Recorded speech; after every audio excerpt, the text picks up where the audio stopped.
Welcome to the Vol Bros. My name is Evan. This is my brother Rustin, and we are two Vol Bros who are actually bros in real life. And man, it seems like it's been too long since we've been on here with you. It's been a whole week. That's not normal. Normally it's every 4 days or so. So we're glad to be with everybody tonight. Obviously, a huge weekend as far as baseball, NFL draft, softball happening on Rocky Top right now.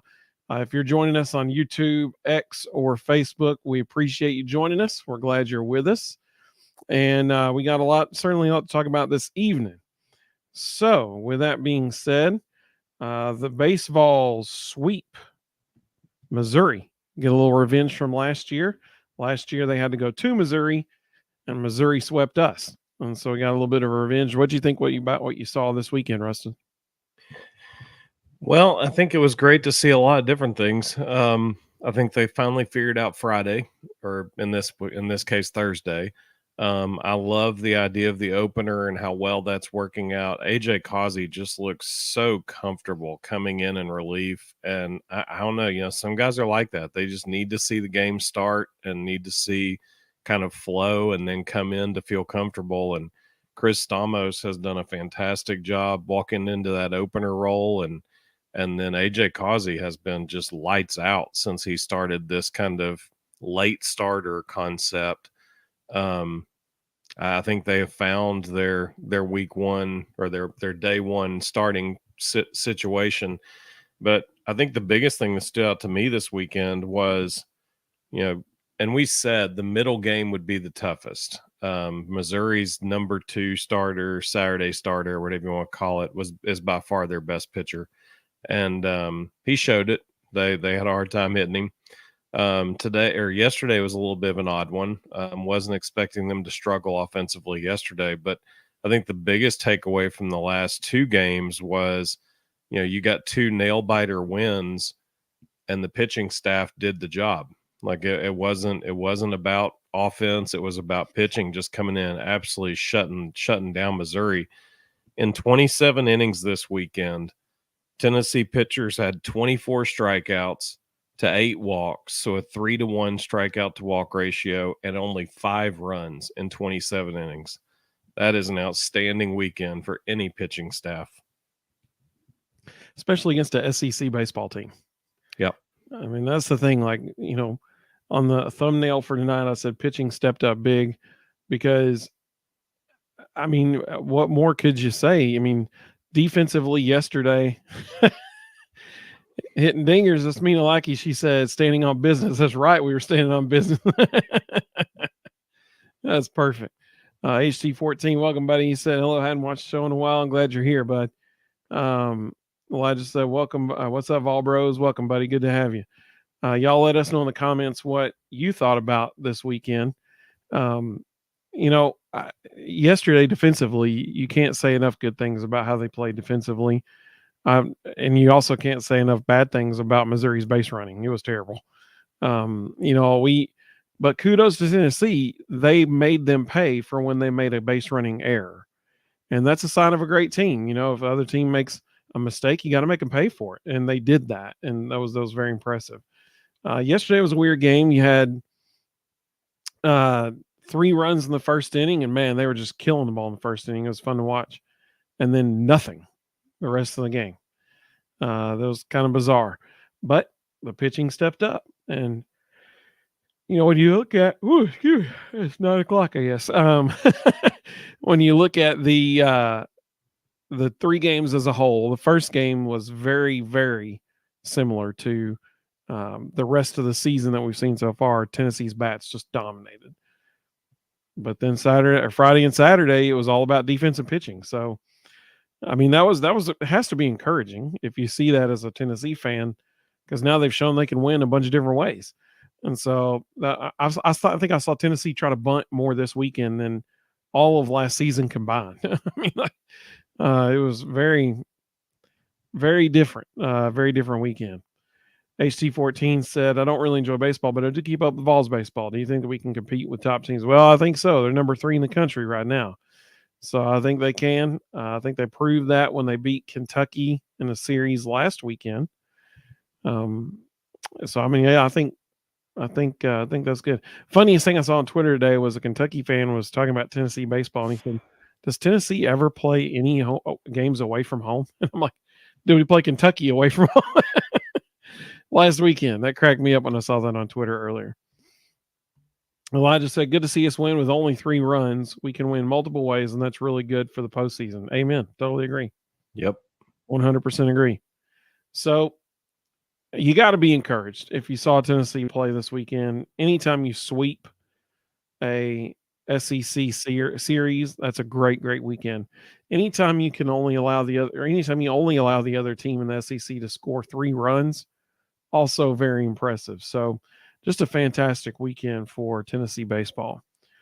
Any other thing you want to say about that before we move on to other stuff? No, like I said, I think the pitching staff was absolutely outstanding. I don't think they could have asked for a better day from them. It was fun to watch. It was fun to watch the pitching staff come together and do what they needed to do to be successful. We don't have a deep bullpen, but we've got an effective bullpen, and those guys come in and they get the job done, and they feed off each other well. I love the combination of Nate Snead, Kirby Cannell, Andrew Binky, Aaron Combs, like 4 different arm angles, throwing 4 totally different ways. Yeah. Very difficult as a hitter to adjust to that. And Kirby Cannell and Aaron Combs may be pitching the best they've done at their time at Tennessee right now. Yeah. And they're throwing really, really well right now. And you have to be encouraged by that, especially if you're thinking about the SEC tournament and beyond. I mean, like that's a big deal. Before we move on to NFL draft coverage, softball team won 2 out of 3 against Alabama at Alabama this weekend. That's a big series win.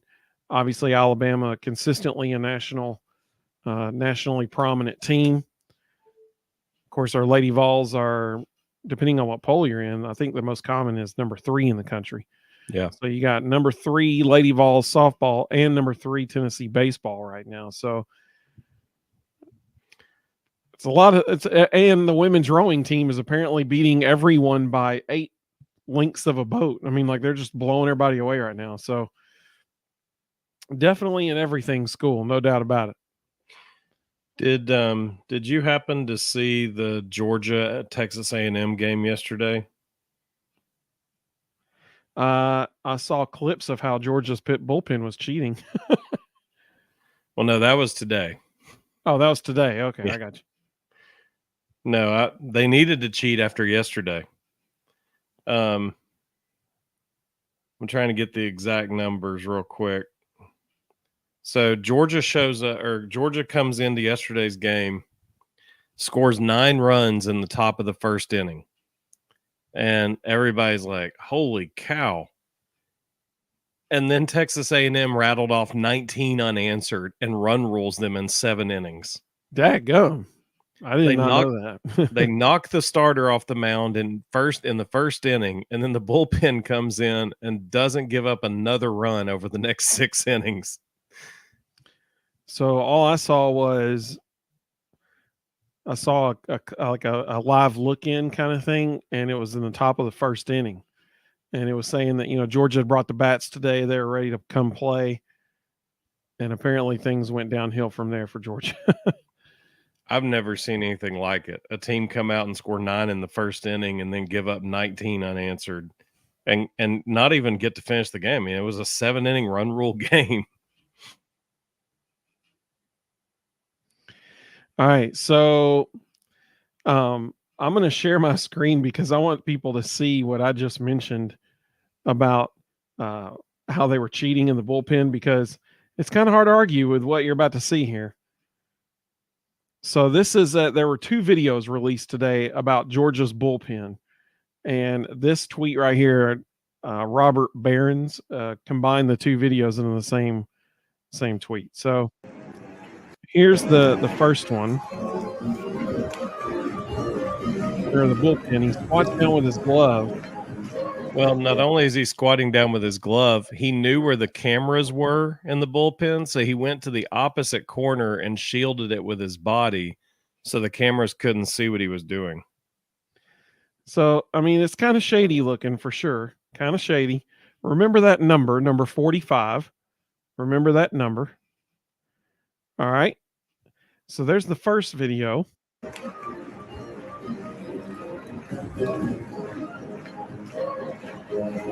Here is the second video. Watch what he does. He puts the ball in his glove and then wipes his hand across that thumb, part of the glove there. So it makes you wonder what's on that thumb part of the glove, on the exterior of the glove.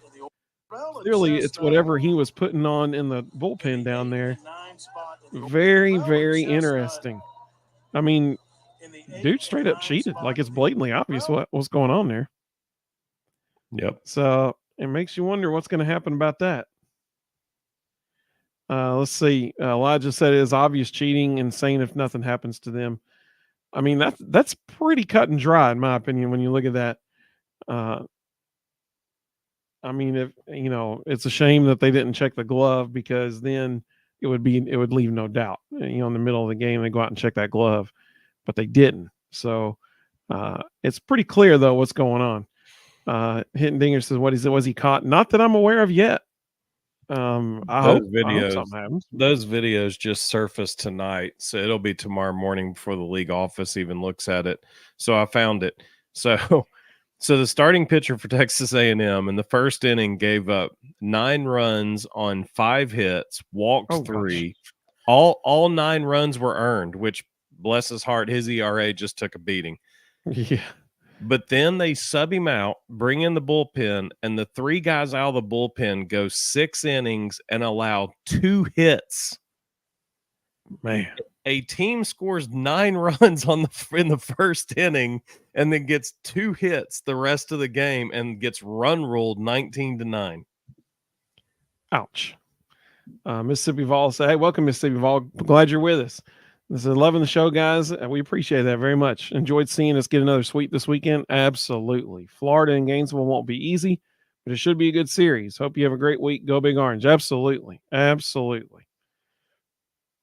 Well, let's talk about what happened over the weekend as far as football goes, because 3 Tennessee Volunteers got drafted and several more signed undrafted free agent clauses. So just to go over the list of the ones that got drafted. So Jalen Wright came off the board first for Tennessee. He's on his way to Miami. Love that Go fit. ahead. That is a perfect scenario for him. He will be instant offense for them. He will fit into their system perfectly. Elijah said Jalen Wright falling as far as he did was wild to me. It was like the 4th round became running back central. It was like 1/3 or more of the round was running backs. It seemed like it was pretty wild. I really thought the Raiders were going to take him in the 3rd round, and something must have happened internally because they went with an offensive lineman at that pick, and I thought it was for sure going to be him. And I think what was really interesting was the Dolphins traded for that pick. So they clearly saw, hey, that guy's there. We can go get him right now. And, they clearly liked him a lot and wanted to make sure that they got him. And the video of him crying on the phone, man, that'll get you. That's powerful stuff. Hitting Dinger said Joe Milton. Yep, Joe Milton's going to the Patriots. So former Vol Gerard Mayo will be his head coach in New England. And then Kamal Hadden got drafted by the Chiefs.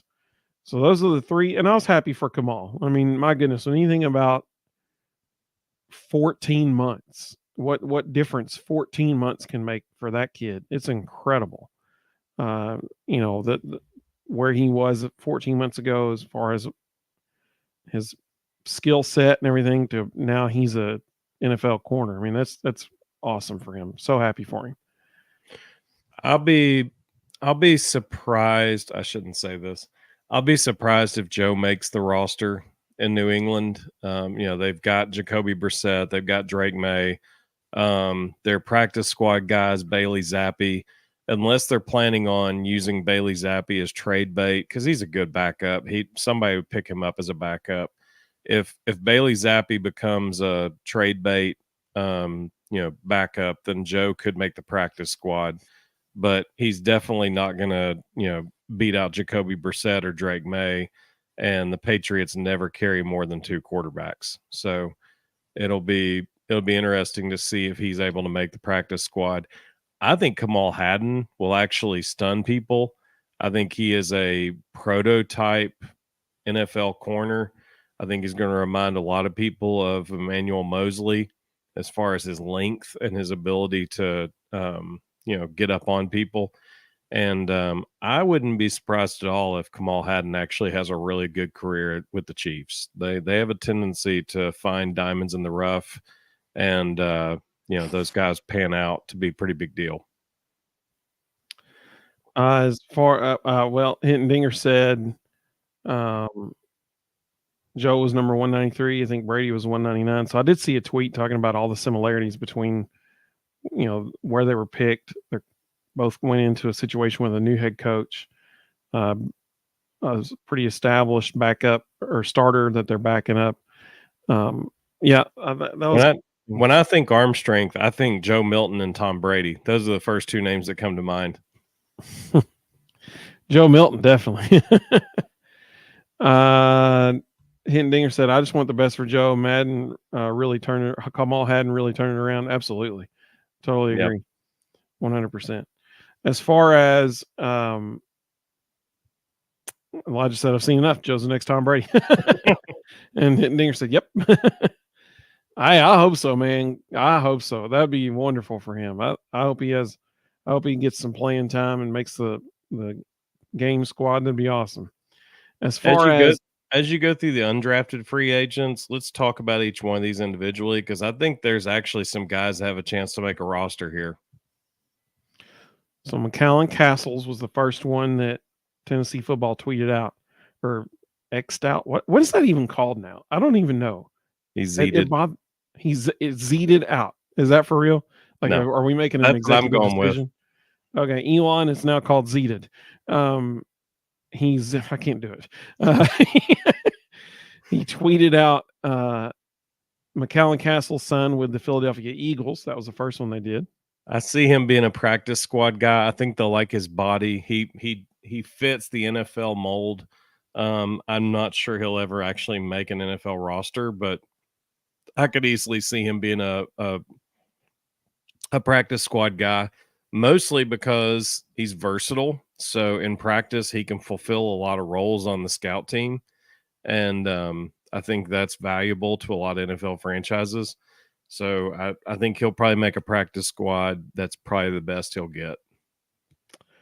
Ramel Keaton signed with the Raiders. So this one I think is intriguing. Ramel Keaton is the stereotypical long, lanky, burner Raiders receiver. And I could actually see him making that roster and maybe even, similar to Juwan Jennings, hanging around for a while. Jacob Warren also signed with the Patriots. So I think this is one of the best undrafted free agent signings. I think Jacob Warren is a stereotypical NFL tight end. He's got the body, he's got the body control, he's got the physicality, he's got the hands. The Patriots aren't going to run a ton of, really complicated routes with their tight ends. It's going to be bootleg, quick out type stuff. And I think Jacob Warren not only will make that roster, I think 5 years from now, everybody's going to be saying, how did we miss on that guy? I think he trends to be a really good NFL player.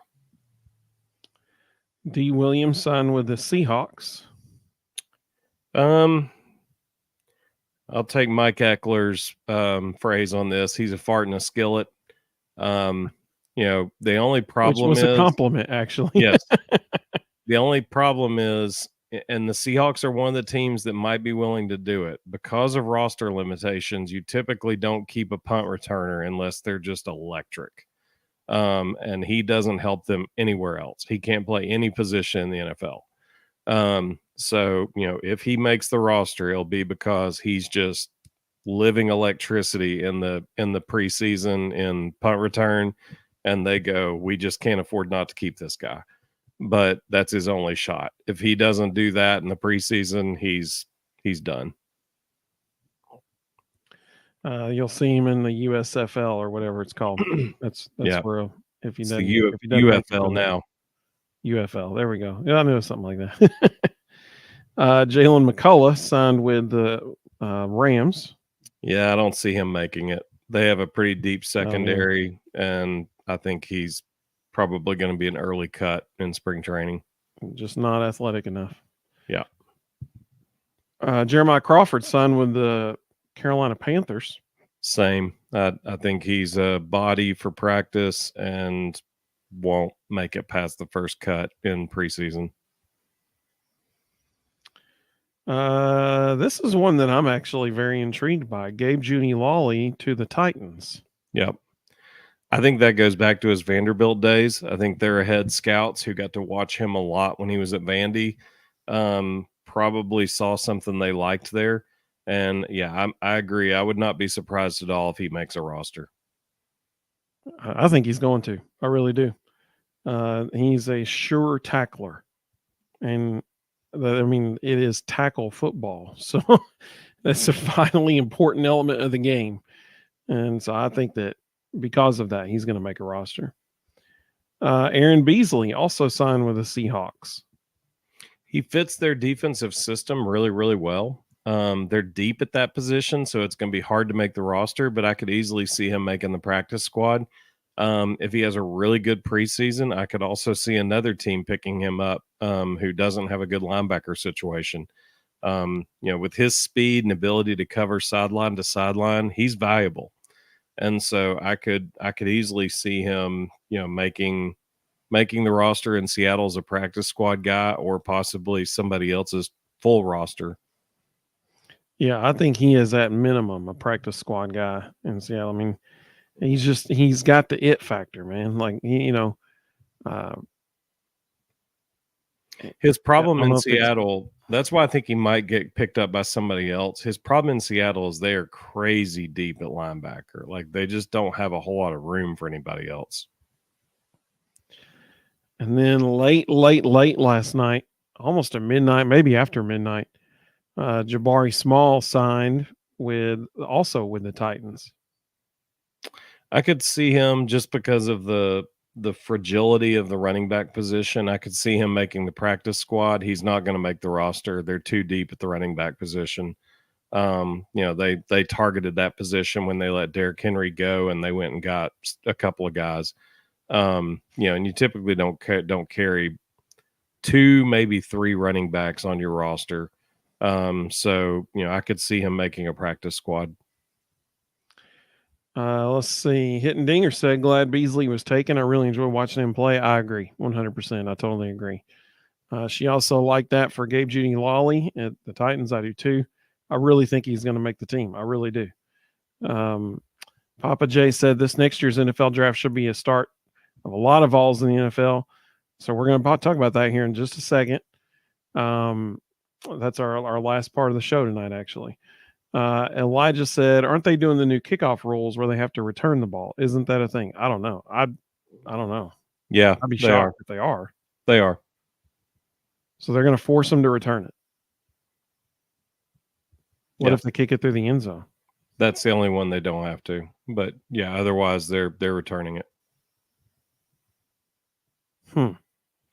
In the age of player safety, that shocks me that they're doing that. But remember, the NFL also does the crazy kickoff thing where they have to line up and stand still till the ball's kicked. So, it's actually in the return team's favor. But well, there you go. So let's go to Papa J's question. Now, here's the thing. I messaged this to Rustin earlier. I said what I'd like to do on our show tonight is to end the show by talking about next year's draft. And as I began thinking about it, everybody would typically think, man, next year's draft, Tennessee could have. Hidden Dinger said, because the NFL stupid. Sounds like a good shirt to me. Elijah said James Pierce Jr. going number 1 overall. Pro Football Focus has him going number 1 overall. Which is crazy for them to even predict that, because you don't know who's going to have the top 3 picks. Like, it's all about who's picking when. And will he be in the first 3 picks? Absolutely. He will not drop past number 3. But who has those 3 picks will determine who the picks are. Like, you can't just arbitrarily say, yeah, we don't care who has the number 1 pick. It's going to be James Pierce. Like, that makes no sense. So getting drafted is hard. Understatement of the century. Unless it's the military, in which case yeah, it's there really you go. easy. There you go. You have to be really, really good to get drafted. Prime example. Tennessee was a very good SEC football team this past year. The first guy, they only had 3 guys get drafted. That was it. And the first one wasn't taken until the 4th round. And mind you, that person is the same person who outran all of Georgia's defense on the first play of the game. Like, he literally outran. He clocked the fastest time carrying a football on that run in all of football this past year, college and NFL. He ran faster than Tyreek Hill holding a football, carrying a football this past year. And he didn't get drafted till the 4th round. Joe Milton, literally the strongest arm in all of football, college or pro. He did not get drafted until the 5th or 6th round. I can't remember which one it was. 6th. So, I mean, like, it is very, very difficult to get drafted. So with that in mind, Rustin, you want to go first? You want me to? You want to go first? So who you think will get drafted? Because so here's what I did. Go ahead. I have people who I think will get drafted, and then a list of maybes. So I did 3 tiers. I did who I think are absolutely getting drafted, who might get drafted, and then who will be an undrafted free agent. All right, nice. Good. So you go first, and then I'll go after you. I will say this. After I made this list and really looked through the roster and thought through this, it was a little depressing. I'm a little concerned about what 2025 is going to look like. 2024 has potential to be insanely talented, but 2025, some people are going to have to step up because we're going to lose a lot after this year. Interesting. So as I thought about it, I had quite the opposite opinion. So this will be good. So you go ahead. I think, the NFL is all about size and projections and value in multiple positions. And I think if you look at our current senior class and a couple of juniors who will be draft eligible, I think we've got guys who fit that mold.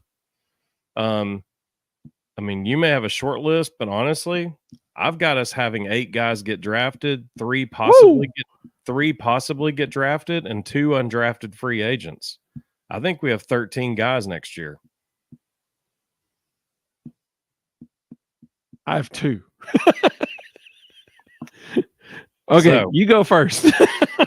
So my first one, and these are not obviously in order, but obviously number 1, James Pierce Jr. is going to be in the first 3 picks. Like he just says, everybody knows that. The NFL is a line of scrimmage league, just like the SEC. And if you look through the past, especially when Rodney Garner had his best teams at Georgia, when he had his best teams at Auburn, when guys spend a couple of years with Rodney Garner, they immediately become really attractive to NFL franchises because they typically have played multiple positions. They know they've been taught well, and they are crazy versatile. So I think we will have 3 defensive linemen get drafted this year. I think Amari Thomas absolutely goes in the first 2 rounds. I think Omar Norman Lott will be drafted at some point. And I think Elijah Simmons will be drafted at some point because he's just so freaking big. And I mean, it's the reality of the NFL. Like, there are teams who play 3-4 defenses who are like, we just want a massive human being we can sit on that nose. And I think that Elijah Simmons will get drafted because of that. Well, I will say this. Of any position group on Tennessee's team, if there was a position group that this upcoming year would have multiple people drafted, it would have to be either defensive line or wide receiver. And defensive line is probably the much more likely of those two. So I totally agree with you on that, for sure. So again, I think James Pierce Jr. So on the defensive line alone, I think we have 4 guys getting drafted: James Pierce Jr., Amari Thomas, Omar Norman Lott, and Elijah Simmons, just because of their size and versatility. I think Keenan Peely gets drafted.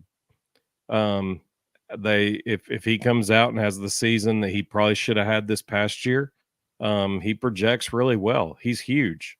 They don't see a whole lot of 6'3", 220 linebackers who can run sideline to sideline. He can play every linebacker position in the NFL. And, again, they're limited to 50 whatever guys. And so guys who can play multiple positions are extremely valuable. They want those guys. I think they also have a high respect for his defensive coordinator at BYU.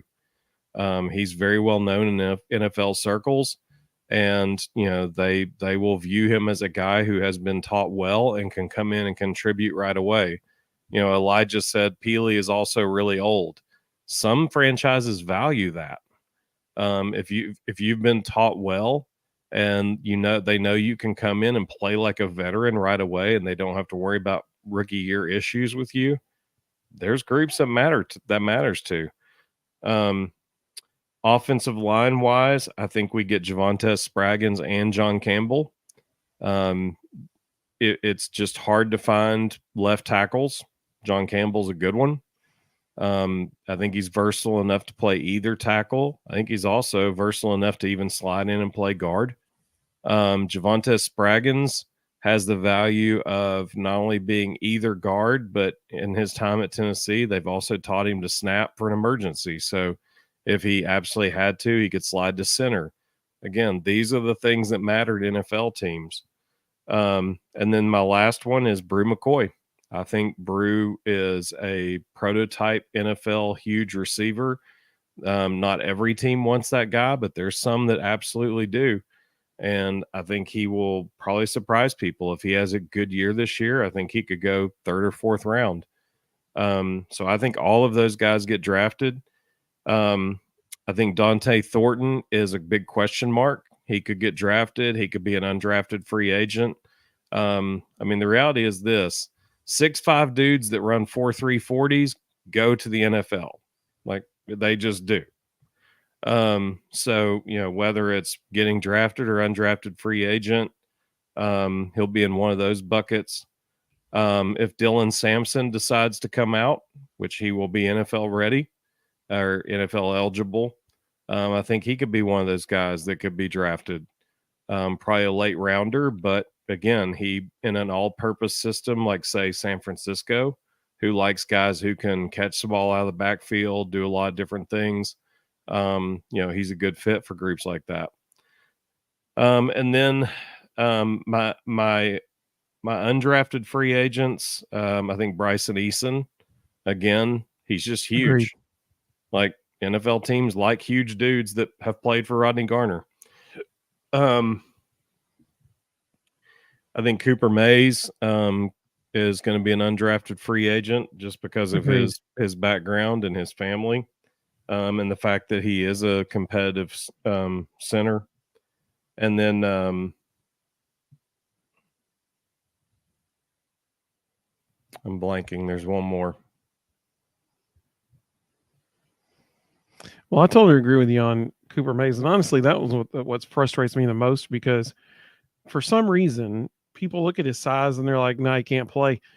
Dude has held his own and then some against the best defensive lineman in the SEC. I mean, think about the dude for Georgia 2 years ago, that John Normus dude. Cooper Mays held his own against that guy. So I mean, I don't get. I mean, at some point, tape has to matter. Not the measurables, not the projectables. Tape has to matter. And Cooper Mays is a dominant offensive lineman. And so that's what bothers me. I don't think he'll be drafted either, which I think is crazy. I think it's insane. He will 100% get signed as an undrafted free agent. And I will not be shocked at all if he makes a squad somewhere because he's that good. Yeah. Oh, I remember who the 13th was. And now that I think it in my head again, I'm not going to say it. So I'll stick with 12. So I think we're going to have 8 get drafted. I think we have 2 maybes that could get drafted.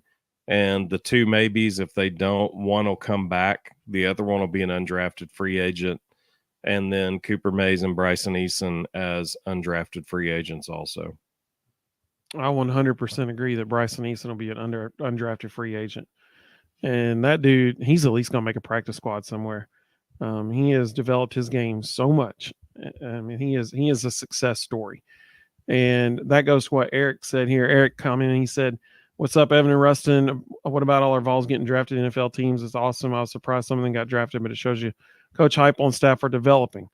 I think Bryson Eason is the textbook example of how they've developed players. Mr. Jones said Joe Milton went to the Pats with Gerard Mayo. Yes, he did. Yes, he did. Mr. Jones also said Trey Smith was a 6th-round pick for Kansas City. He's already got 2 Super Bowl rings. Yep, sure does. Yeah, that one was a little bit of an anomaly.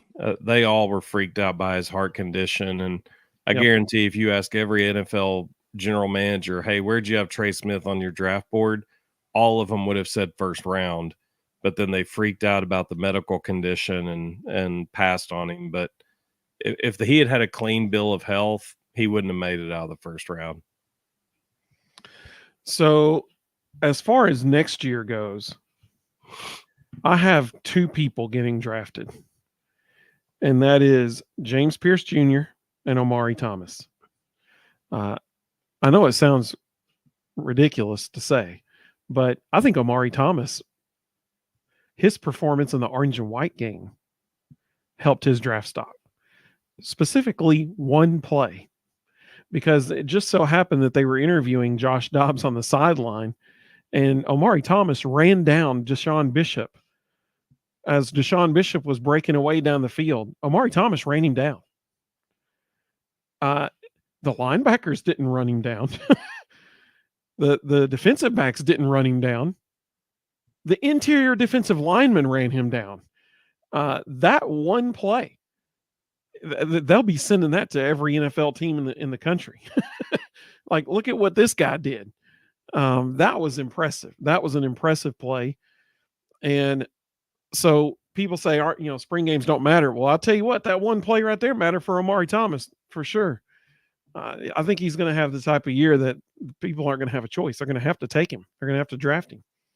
And once again, development under Rodney Garner. So the 2 guys I think for sure get drafted are James Pierce Jr. and Omari Thomas. Now, I think there's a bunch of maybes. And I think the highest maybe on the list is Brew McCoy. Because clearly, he has to prove that he can play again.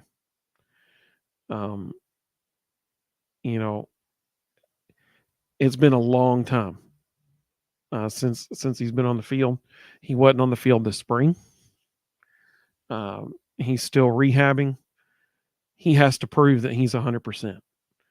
And if he can do that, and if he shows that he's back to the way he was beforehand, that he's back to how he was playing in 2022, then yeah, I think a late round draft pick, somebody takes him in a late round.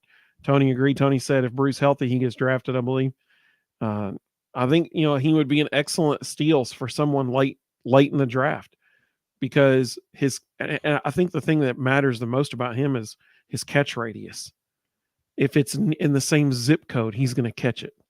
And he's so daggum strong when he's got the ball in his hands.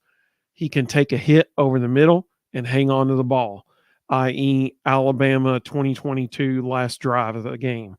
The dude can catch the ball. And so if he's healthy, and he proves that he's back to his old self, then yes, I think at a late round he could get drafted, simply because you want receivers who will catch it, and he's one of them. Now, as far as all the maybes go,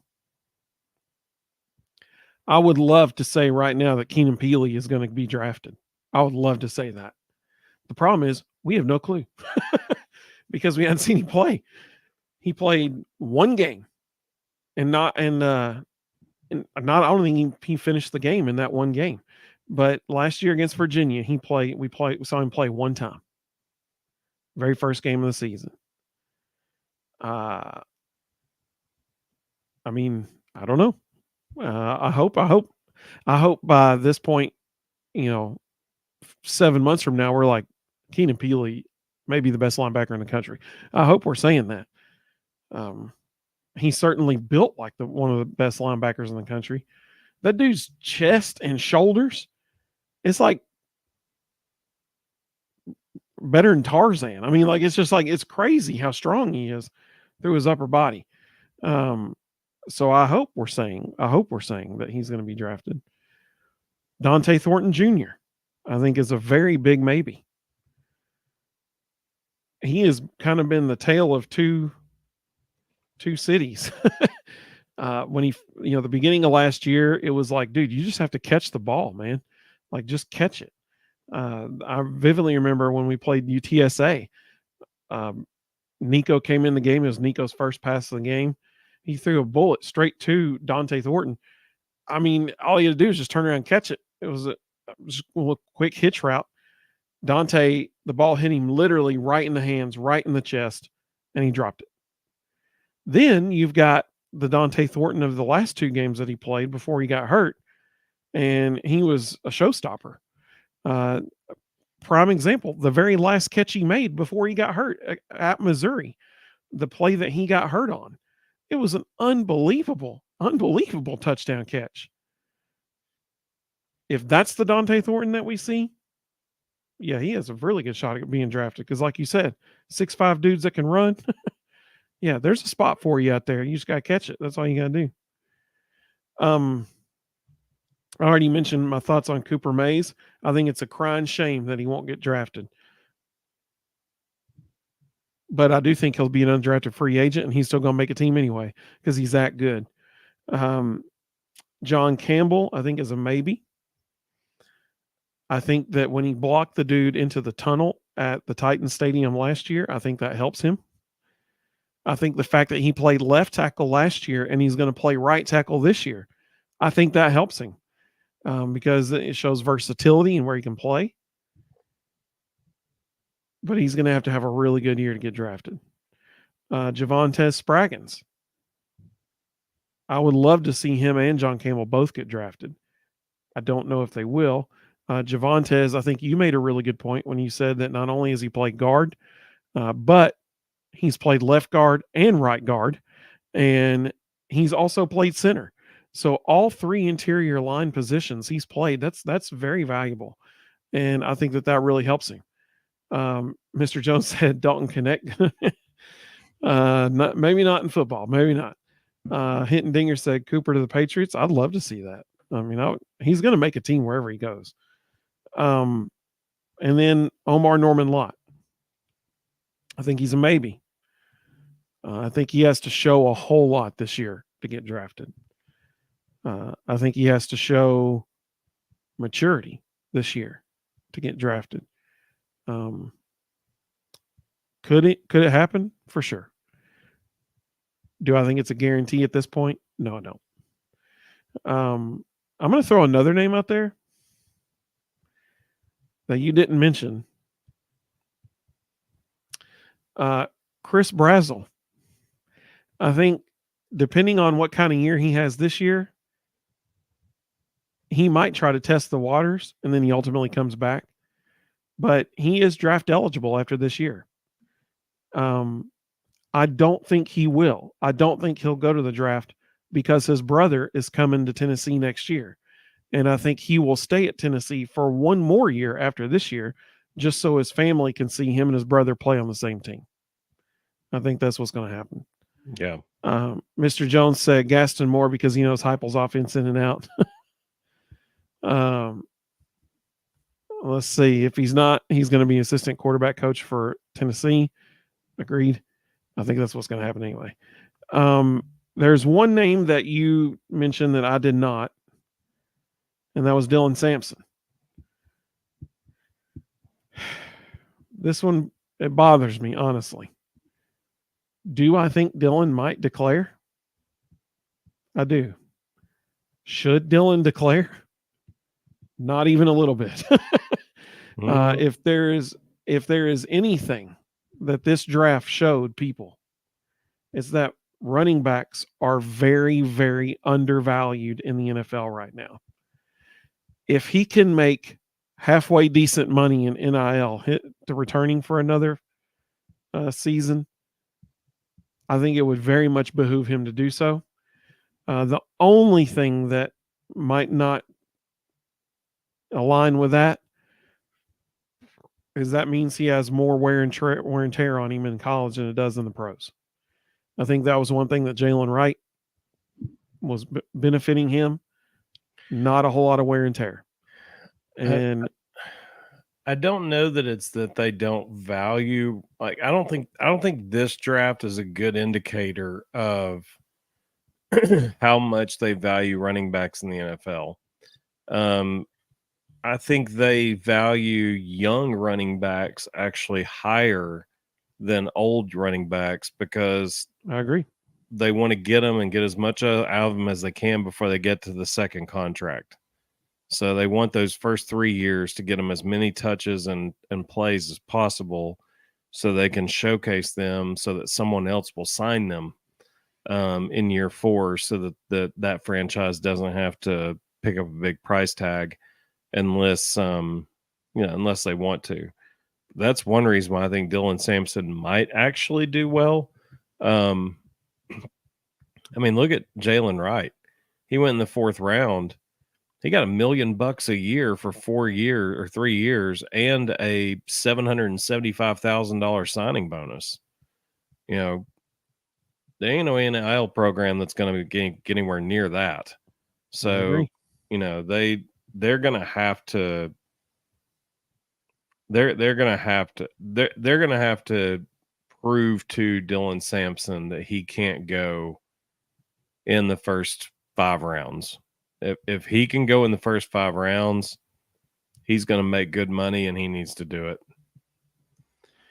Tony said Dylan Sampson's not good at pass blocking. That'll hurt him. He has to get better at that this year.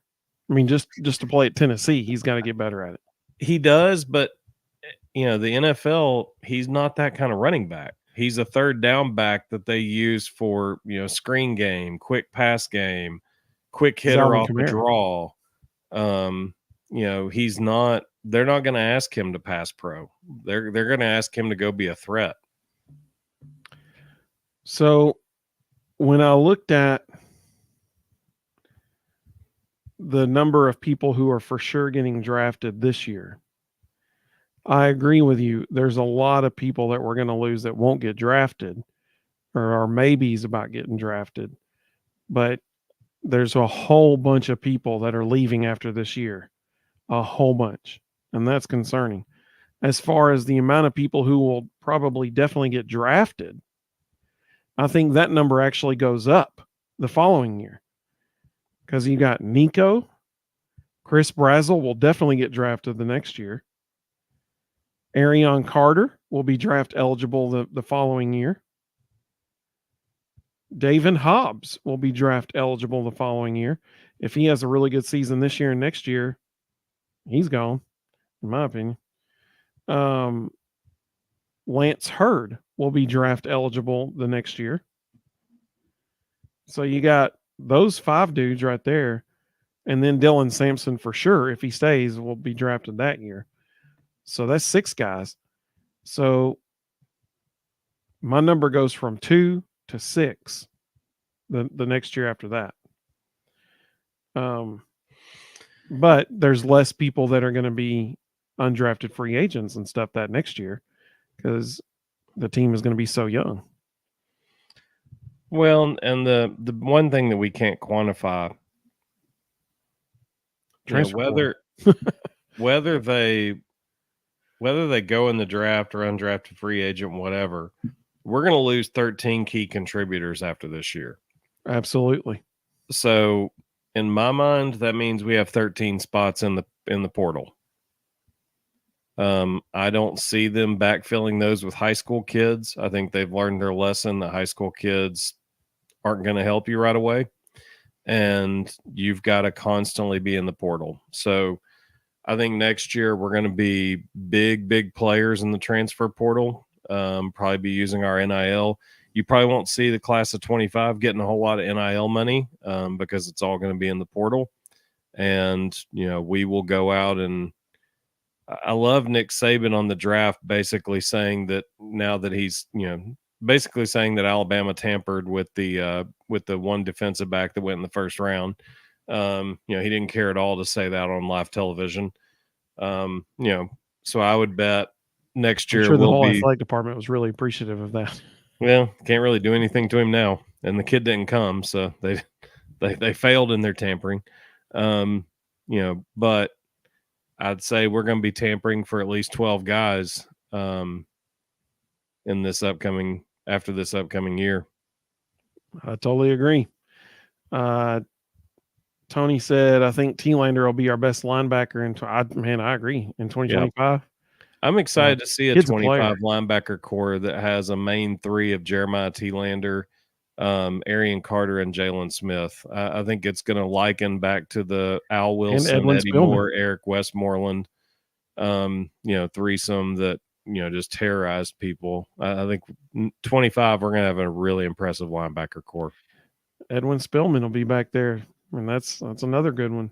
Yeah. Hidden Dingers said 19. So Hidden Dingers, what were you referring to there? Let me know in the comments what you're referring to there. Brent said this baseball team is just collected. Welcome, Brent. Good to have you. They find ways to win games regardless of circumstances. Hard not to be excited for what's to come this season. I can feel multiple dog piles in this team's future. Man, I hope so. I hope there's one in a super regional. I hope there's one in Omaha. It's all going to depend on if the pitchers can stay healthy. So as soon as Hitting Dingers lets us know in the comments, we'll see what she was asking about there on when she said 19. She said Rustin had 13 leaving and you added 6. So some of mine were the same. I can't remember how many, maybe all of them. Well, no, we're losing. Well, no, my 13 were this year. His 6 that he mentioned that he named off were next year. He just named some of the same ones I had this year, and then he started talking about next year, and that's the 6 he named off. Oh, yeah, okay, I got you. Mr. Jones is coming up with more puns. UT Lander. Nice job. That was a good question, Hitting Dingers. Thank you for asking. I appreciate it. So bottom line, you immediately want to say if there's a season for Tennessee to make a run, it's this one. And based on what we just talked about, yeah, that's true. But with the advent of the transfer portal, who knows? Who knows who they're going to have in 2025? There could be players on other SEC teams or who knows where playing right now that they're going to be in orange at some point in 2025. So, or if they're like Jermod McCoy, they were in orange last year. They just switched the shade of orange for this year. But then you think about Tennessee's schedule this next year, and I doubt they're going to have a favorable schedule as the year after that. So, I mean, if there's a year, it's this one. Deepest defensive line we've had since ever. Yeah, maybe ever, at least 20 years. I mean, like, this is an incredibly deep defensive line. I mean, my goodness. We've been talking you hear all these people talking off season long, all the names and stuff. And the name that still isn't getting mentioned a whole lot is Shondavian Bradley. People just forgot about him because he redshirted. He's going to be playing this year too. I mean, like, they got dudes for days, man. Dudes for days on the defensive line. It is going to be so much fun to watch them play this year. They're going to be all over the place. Let's see. Tony said, I agree with Rustin. Pitching is the key to our postseason success. Always. Absolutely. Herb said, so with Kentucky's schedule and ours left in baseball, we are one game back with tiebreaker. How do you think it shakes out? We win the East. No doubt in my mind. We win the East. But our schedule is not easy. We have to go to Florida. We play Vanderbilt and South Carolina. That is not easy. But since we hold the tiebreaker over Kentucky, I think that's why we pull it out. Tony said the SEC schedule is the same in 25. Yes, it is. But locations will be different. The non-conference opponents will be different. So whereas this year in 24, Alabama comes to us. This year in 24, Florida comes to us. Whereas next year in 25, we go to Tuscaloosa, we go to Gainesville. Not fun in those situations. So that's why, I would say this year, this is the year. I mean, bottom line, this is the year. Oklahoma, for example, we have to play Oklahoma both years. We have to go there this year, unfortunately. But Oklahoma is going to be a drastically different team this year than they were last year, and they'll be next year, because brand new offensive line, brand new offensive coordinator, brand new quarterback. This is the year I want to play Oklahoma at Oklahoma. So we'll see. We'll see what happens. Wes joins. Welcome, Wes. Good to have you. He said, do you think Big O goes in the first round? No, I don't. I think he goes top 2 rounds, and I think he could go first round. It's the reason Mel Kiper's not any good at what he does. No one can predict this stuff. Like it's impossible to predict, because you never know what NFL general managers are trying to think through as far as salary cap, as far as what's happening in free agency, how they can move money to get certain guys. That's why there's always surprises in the draft, and people are like, why in the world did they pick that guy? And it's because, you just don't know what's going on behind the scenes and what they're thinking with money, and it's impossible to predict. So I think if the right situation presented itself, I think he'll be one of the top defensive tackles in the draft. The NFL is a line league. So, if the opportunity presents itself and the right team's in the right position to pick and he's sitting there, yeah, I think he absolutely could be a first rounder. But it's all going to be based on situation and who's picking. Wes said he's probably my favorite Tennessee player. This is a big year for him. This is money year. This is where he's got to make the money this year. Mr. Jones said, I told y'all pitching would come around. You did, and you're right. How many more transfers will Kim Caldwell get? 2 to 3. Y'all hearing anything? There's at least 2 that are in the works right now. I'll go with 2. If there's a third, it'll be somebody real late in the summer that just, tried to make a last minute transfer. But I would say 2. Both of them sound pretty good too. So that's VolQuest talking about it the other day. Let's see here. Monica, thank you for joining us, Monica. She made a very good point. She said Candace Parker announced her retirement today. Yep, obviously the end of a very illustrious career. 2-time national champion with the Lady Vols. 2 or 3-time WNBA champion. So I think 3 actually in WNBA. So tremendous player. Wish nothing but the best for her. I'm sure we'll see her on television a whole lot because she's good at it. And so wish nothing but the best for Candace. Congratulations on a fantastic career. I'm sure she's watching the Vol Bros right now. So congratulations, Candace. Great career. Let's see. Herb said How crazy would it be if we win it all in softball and baseball in the same year? Sign me up. If there were ever two teams that could do it, it'd be these two. So sign me up. Top three, both teams right now. That's fantastic. It's everything school. Hashtag everything school. We have a shirt about that on our website if anybody wants it. Let's see. Mr. Jones is going real full-blown conspiracy theorist on us here. He said some of the draft experts are there to intentionally deceive. Well, that's somewhat true. Some of them are definitely on the payrolls of the NFL franchises and the agents. The agents will drop names to try to get their players, talked about on TV just in case a franchise maybe was thinking about them. It's a little subtle cue to pick them. I'm not a huge fan of the draft experts. For experts, they get an awful lot wrong more than they get right, and somehow we keep calling them experts.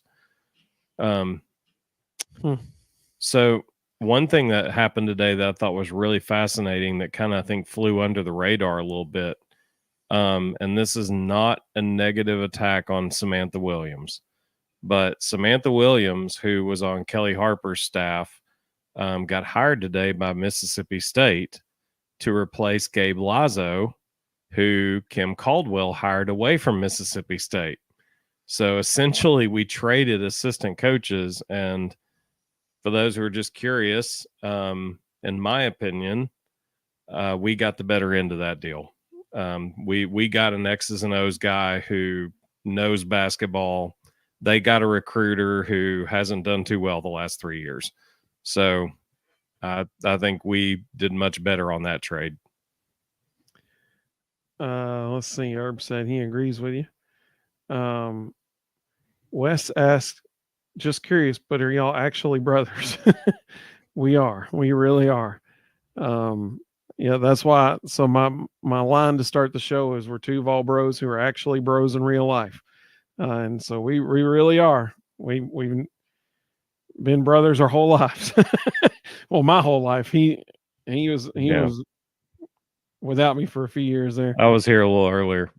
Yeah. Ricky. Oh, Ricky. I'm so glad you asked, Ricky. Ricky, Jalen Wright's got 5.5 million reasons why it was a pretty good decision. Ricky said, are we talking about Jalen Wright's bad decision yet? Okay, Ricky, here's your chance, buddy. I want you to tell us in the comments why you felt like you made a poor choice. Because a 4th round draft pick's pretty daggum good, man. A 4th round draft pick that gets 2nd round money is real good. I mean, He got $4.7 million over 4 years plus a $775,000 signing bonus. That's $5.5 million. He's doing okay. Hitting Dinger said, Russ, what is on your cap? It's the old Braves logo with the double tomahawks. Yep. There you go. Go Bravos. Hitting Dingers, we love that you're with us. She's always here with us. That's awesome. Thank you so much. Wait, Mr. Jones, what are you talking about? He said 1 game at a time. You can't win the championship till you win the semis. Okay, I agree, man. It's technically not a false statement. Yeah. I mean, we're about a month away from the SEC tournament. Maybe he's just getting ready for it. Wes said he's not going to lie. He thought it was a South Carolina logo on your hat for a second. Probably wouldn't be the best branding for the Vols. That hat would not make it into my home. Ricky, I'm waiting on you, Ricky. He hadn't told us why he thought it was a bad idea yet. Where'd you go, Ricky? Let's see. Oh, here we go. Ricky said,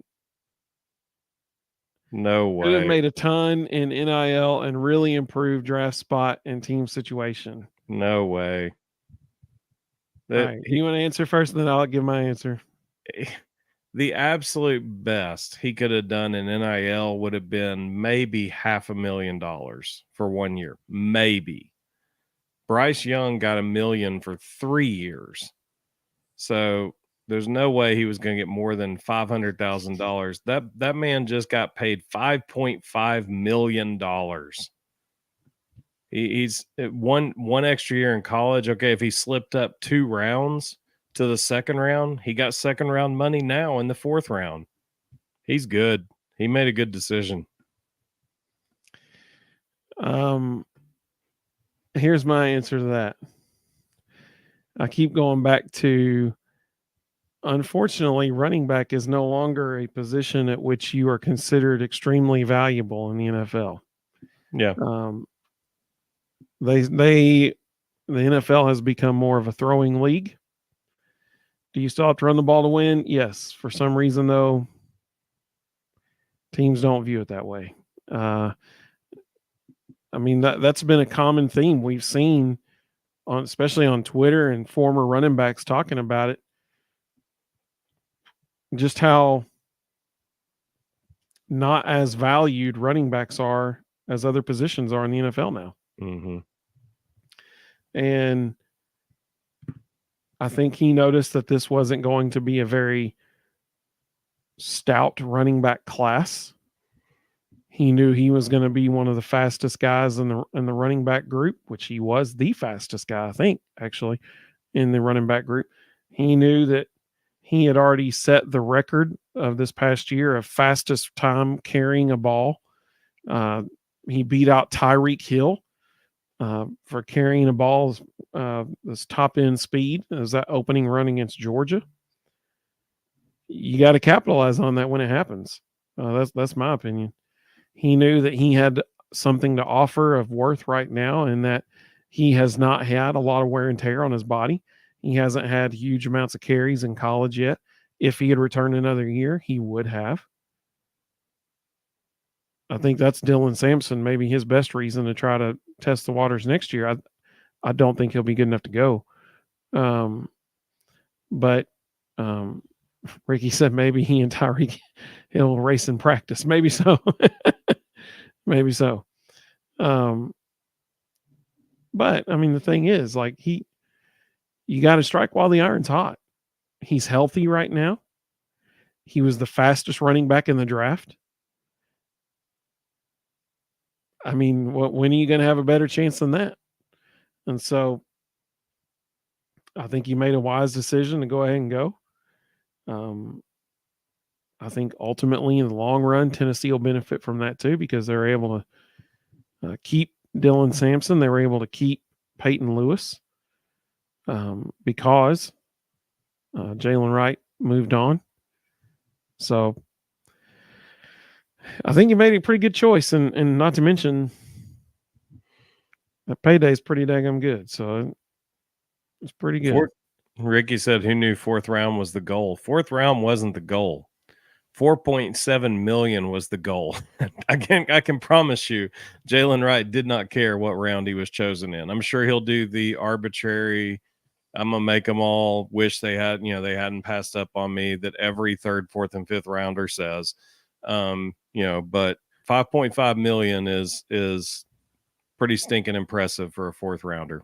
But let's be totally honest about something. And unfortunately, this will be the conversation for however long Josh Heupel is the coach at Tennessee. Is it not possible that the system in which Jalen Wright ran presented some questions about, can he really run in the NFL? It's ridiculous that it's ridiculous that we're talking about that. But I mean, they were talking about that in the NFL draft when in SEC Network when he got drafted. Here's this guy. He's the fastest dude in the draft. He's averaging over 7 yards a carry. He's not going to average over 7 yards a carry next year, probably. That's a once in a lifetime stat. He's averaging over 7 yards a carry. He's the fastest dude in the draft. He is fantastic at yards after contact. And yet he's still getting questioned about, is he just benefiting from this great offensive system that he's running in? I mean, what more can you do as a running back to prove that you're good? and you're still getting questioned about it. I mean, it's not fair to him. It's not fair to any of the running backs at Tennessee, but that's going to be the thing from here on out. And so, will we see? I mean, when you think about the things I just said, fastest running back in the draft, faster than the fastest dude in the NFL this past year, and averaging over 7 yards a carry, and he goes in the 4th round. I mean, what more can you do? Some of that too, though, goes back to system and fit and draft timing. You know, like I said, I thought the Raiders were going to take him in round 3 because the Raiders basically run the spread and they like speed backs. At any point, the Eagles could have taken him because he would have been a fantastic fit there in their system. The Dolphins traded to get him because he's a fantastic fit in their system, and it's a true spread system, and they run a lot of zone read, and the things that he did with Josh Heupel translates perfectly to what they do. So, you know, that narrative that Heupel's system doesn't really fit, you know, is starting to wear out. Like, because half the NFL is running the exact same stuff. Like, they may not do it at mock speed, but it's the same concepts and it's the same route tree. You know, it was like Jalen Hyatt joking about, you know, somebody made a comment about him learning the route tree, and he was like, it's the exact same one. We even use the exact same terms. Like, it was no big deal to him. You know, so that narrative's going to start wearing off. Especially as people like Jalen Wright and Jalen Hyatt have success. That's what's going to cause it to go away. But that's going to take time. I mean, it's going to take time. Hinton Dinger said, I was always learning so much with this show. Hey, we appreciate that very much. Thank you. Let's see. Tony said, just curious, if we only win one of these 3 games, Bama, Georgia, Florida, which would y'all choose and why? Mine is the Gumps, but can't stand the other 2 either. Hope I can see us beat Georgia. I'm getting old. If we can only win one, I'm saying Florida, because people would be more forgiving about Bama and Georgia. People will not be forgiving about Florida. Yeah, Florida's going to be terrible. You lose that game, that's a bad loss. Well, not only that, but their schedule is horrifically hard. And so Florida is going to end the season with 4, maybe 5 wins, if that. And so, I mean, they're going to, like, I'm being generous when I say 4 or 5, because their non-conference games are Miami, Florida State, and UCF, and Samford. Yep. So I think they'll beat Samford, but Samford's good too. But I mean, I think they'll beat them. But I mean, every other game on Florida's schedule is a difficult football game. I mean, no joke. If Florida wins 5 games, that's probably the ceiling for them this next year. So if they beat us, then that makes us look worse. Yep. So that's why I would say Florida. I want to beat them all, though. I'm with you. I want to beat all of them. Mr. Jones said the NFL was the goal. I agree with that. That's a good statement. Elijah said they said the same thing about Hyatt and Hooker 2 years ago when their system, you know, being a Heupel system. Yeah, sadly, it's sad that that's what's still being talked about, because they showed they showed clips of him on, and actually, so the clip that they showed, I can't remember who it was against. I think it was actually against UConn. And what they did, obviously the wide receivers were split out next to the sideline.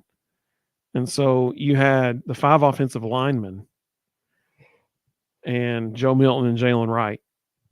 So you had, 7 Tennessee players, and you only had like 5 or 6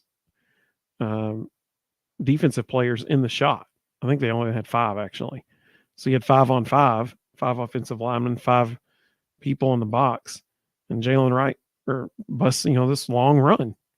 And they're like, see, it's the system. It made so much holes. Okay, well, first of all, kudos to Josh Heupel that he's able to create massive holes just by how he lines up. Why don't other people do that? So it seems like they need to step up their game a little bit. But secondly, that doesn't change how fast he is. And still, I mean, you can't be the fastest dude in the draft or running back in the draft and not try to see what happens. I mean, that's just, I get wanting him to come back. I do too, but it was time. I mean, it was his year to go. Mr. Jones said Tom Brady was a 6th-round pick. It's not how you start, it's how you finish. He said Mr. Irrelevant Brock Purdy was in the Super Bowl last year. Hittendinger said, were these experts who were saying these things? Yes. Supposedly, according to ESPN, they were experts. Mr. Jones said the narrative doesn't fit anymore. I agree, man.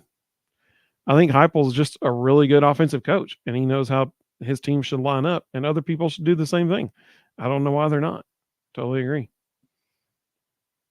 Tony said, would you trade a loss to Florida for a win over Georgia in Athens or another home win against Bama? Not this year. Same thing. That would be a really bad loss this year. Yep. Because it's going to be a home loss, first of all, if they lose that. It's going to be a primetime loss because we already know the time of the game. It's a Saturday night game. Peyton Manning is going to be the color commentator on it. They're going to do a Manning cast for it. So all of America is going to be watching it. And if they lose to Florida, they're going to be losing to a 5-win team. They can't do that this year. But let's just say they're just going to beat all 3. Well, I'm for that. That's the route I'm going to take. I do think they will. I do think they have a pretty good shot of beating Alabama at home. I will say that. At Georgia, I don't think it's going to happen. By the way, did you see where Jaden Rashada is now a Georgia Bulldog? Apparently their check cleared. Yeah, apparently it did. The rich got richer, man. I'm telling you what, that kid can play. Like, he can straight up play. Hittendinger said, yeah, we're not having that. We're not losing to Florida at home. I agree. Let's see. Wes said Tom Brady and Joe Milton were both drafted in the 6th round. I'm not saying it, but Herb. So let's talk about what Herb said, because we've had a few people ask.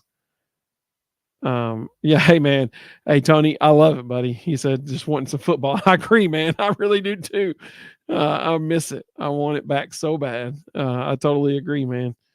I hated the spring football's over because it was scratching the itch there for a little bit. But yeah, we got to go a couple months until really mid-July. Once SEC Media Days hits, then it's go time. Herb said, how you feeling about the Florida series? So Tennessee baseball's upcoming week. They play Lipscomb on Tuesday, and then Thursday they're in Gainesville for a Thursday, Friday, Saturday series against Florida. The first game on Thursday night will be on ESPN2 at 7:30. And then the next 2 games, which I don't get this, but the next 2 games are both on SEC Network Plus or the Watch ESPN app. Because Florida's not any good. I mean, that's what it comes down to. There's other SEC matchups this weekend that are just better.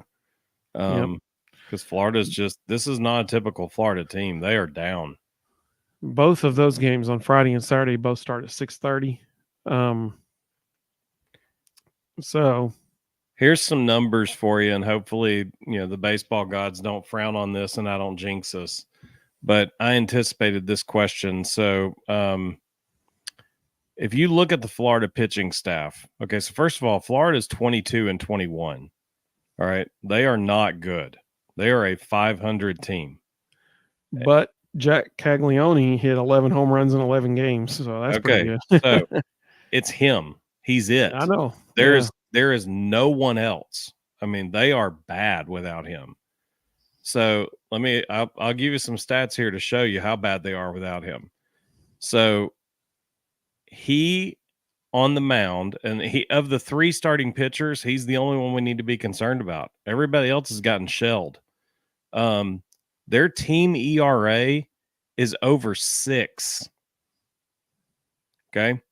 He is 5-0. The rest of the team is 17-21. He has given up 4 home runs in his 10 starts. The rest of the team in the other time that they've played, in what is it, 43 games, they've given up 53 home runs. He's given up 4. The rest of the pitching staff has given up 53. They are just bad. I mean, if you go, their other 2 starters have gotten repeatedly shelled. They've switched their starters 3 or 4 times trying to find anybody that can get a win. He will give us a problem because he's just really, really good. He's going to be a first-round draft pick. But the other 2 games, like, we should absolutely win this series. Why are they 9-12 in the conference? Because they don't lose when he's pitching and they get killed when he's not. So, we should win this series. If we can get to him, we'll sweep. But outside of him, there's nothing. Yeah, so that's my answer. He said, how are you feeling about this series at Florida? I just want to win the series. That's all. I mean, you just win the series. If you do that, you take into care of business. That's good. So that'd be my thing. Let's just win the series, come back to Knoxville with at least 2 more wins. That's my thing. And this weekend will actually probably decide if we win the East, because Kentucky plays Arkansas this weekend.